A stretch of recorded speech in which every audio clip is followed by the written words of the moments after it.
Guys, आज हम सीखने वाले हैं एक्सेल में लोन कैसे कैलकुलेट कर सकते हैं, ईएमआई की प्रिंसिपल वैल्यू कैसे निकाली जाती है और इंटरेस्ट कैसे निकाला जाता है। उसके लिए हमें आना चाहिए फाइनेंशियल फॉर्मूला इन एक्सेल। सो बिना किसी देरी करते हुए लेट्स गेट स्टार्टेड। ये है हमारा loan amount, rate, loan period in month. अब हम ईएमआई निकालने के लिए पीएमटी का फॉर्मूला लगाएंगे। उस पर आप रेट पे क्लिक करेंगे। रेट पे क्लिक करने के बाद आप 12 से डिवाइड कर देंगे। 12 से डिवाइड क्यों होगा? क्योंकि हमारा जो रेट है वो पूरे साल का है, हमें मंथ वाइज चाहिए, इसीलिए। अब इसके बाद आपको कॉमा लगाना है। कॉमा लगाने के बाद आप लोन पीरियड इन मंथ को सिलेक्ट कर दीजिए। उसके बाद आप कॉमा लगा के प्रिंसिपल वैल्यू को सिलेक्ट कर दीजिए। फिर आप ब्रैकेट क्लोज कर दीजिए। फिर गाइज ये माइनस में आ रहा है क्योंकि आपके जेब से इतने पैसे जाने वाले हैं, इसीलिए। अगर आपको प्लस की वैल्यू चाहिए तो आप प्रिंसिपल वैल्यू को माइनस कर दीजिए। उसके बाद आपको निकालना है टोटल पेड।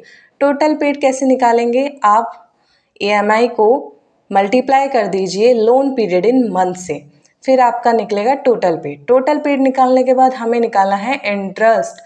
इंटरेस्ट कैसे निकलेगा? जो आपने टोटल पेड दिया है, जितना आपको देना है, उसको प्रिंसिपल वैल्यू से सिलेक्ट कर दीजिए। अब आपका आ जाएगा इंटरेस्ट। अब आपको निकालना है पीपीएमटी का फॉर्मूला लगाना है। आप रेट पे क्लिक कर दीजिए, F4 से फिक्स कर दीजिए, फिर 12 से डिवाइड कर दीजिए। उसके बाद पीरियड को सिलेक्ट कर दीजिए जो 1 है हमारा। उसके बाद हम लोन पीरियड इन मंथ को सिलेक्ट करेंगे, F4 से फिक्स कर देंगे। फिर उसके बाद हम प्रिंसिपल वैल्यू को सिलेक्ट करेंगे माइनस लगा के, क्योंकि हम माइनस नहीं लगाएंगे तो वो हमारा जो पीएमटी से जो वैल्यू निकलेगी वो माइनस की निकलेगी, हमें प्लस की चाहिए, इसीलिए। अब इसके बाद हम लगाएंगे आईपीएमटी का फॉर्मूला। आईपीएमटी का फॉर्मूला लगाने के बाद हमारे पास सिंटेक्स आएंगे रेट पर। जैसे आपको पीपीएमटी और पीएमटी में सिंटेक्स आए थे, ऐसे ही आईपीएमटी में आएंगे। आपको रेट पे क्लिक कर देना है, F4 से फिक्स कर देना है, फिर आपको 12 से डिवाइड कर देना है। गाइज, हम इसको सबको F4 से फिक्स कर रहे हैं, लेकिन पीरियड वाइज को क्यों नहीं कर रहे?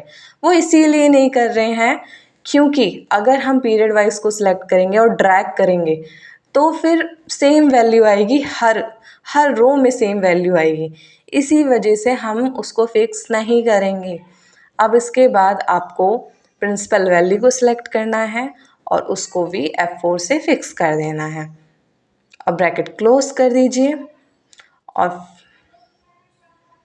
माइनस में करेंगे। उसके बाद ब्रैकेट क्लोज कर देंगे और फिर नीचे ड्रैग कर देंगे। आपका आईपीएमटी का सारी वैल्यूज़ आ जाएगी।